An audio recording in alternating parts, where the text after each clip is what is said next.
prendre. Parce qu'ils ne font pas encore partie de cette nation, de ce peuple. Ils sont dehors. Tout moins, nous, quand nous faisons des campagnes d'évangélisation, nous ne prenons pas des offrandes. À moins que ce soit une convention. Et pourtant, nous avons besoin d'argent.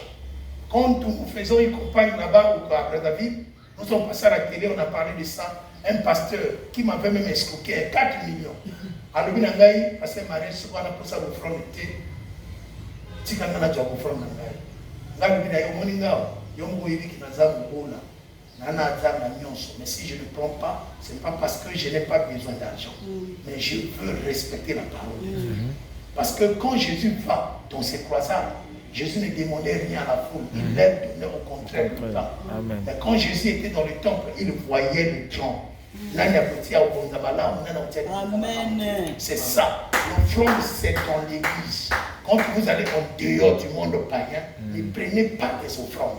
Quand vous prenez les offrandes, vous savez ce que Géasi était devenu à cause des offrandes païennes. Amen. Bien aimé dans le Seigneur, c'est la malédiction, c'est la lèpre. Donc, Dieu veut pour l'évangélisation, ce sont les pasteurs, les évangélistes. Voilà, l'évangile, c'est celui qui sort. Et celui qui est là, c'est le pasteur. Celui qui est là, c'est le docteur. Mais la Bible dit, nous sommes l'épître du bout du doigt de Dieu. Voilà Jésus, quand la femme était surprise en flagrant de l'adultère, on l'amène vers Jésus. Jésus n'a pas répondu à la foule. Parce que si Jésus a sa querelle pour répondre, le salut de l'humanité serait utopique. Parce que ceux-là qui ont mené la femme, Israël était reconnu, il reconnaissait Moïse. Alors que celui-là, depuis que nous l'écoutons, c'est comme s'il dit le contraire de ce que Moïse avait dit. C'est comme s'il veut s'élever contre notre leader Moïse. C'est comme si. Donc, comme nous avons surpris cette femme en flagrant de d'adultère, qu'est-ce que nous devons faire? Emmenons-lui d'abord vers cet homme. Nous allons écouter ce qu'il va dire. S'il contredit encore Moïse cette fois-ci, et lui et cette femme, ils seront tous lapidés. Donc, il y a une décision pour Jésus. Or, si Jésus mourait par lapidation, le mystère du salut n'allait pas s'accomplir. Parce que le plan de Dieu, c'était quoi? Que les nations trouvent un sépulcre en Israël pour participer à la première résurrection. Amen. Or, pour que les nations trouvent un sépulcre en Israël, il fallait un prix pour acheter ce sépulcre. Or, le prix du sépulcre des nations devait être bien proportionnel, c'est-à-dire il devait estimer au prix du sang de celui-là qui est juste. Alléluia.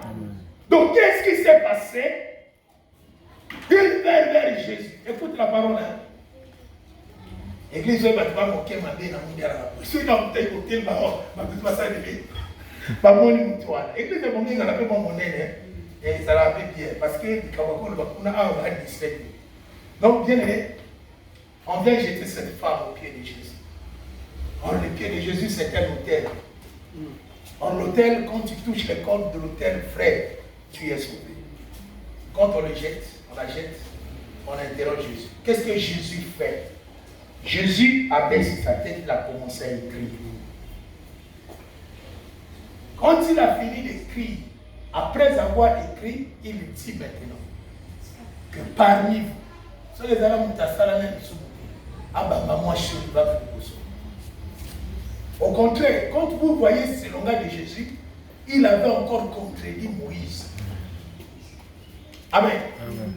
Il avait encore contredit Moïse, mais cette fois-ci avec une stratégie. Et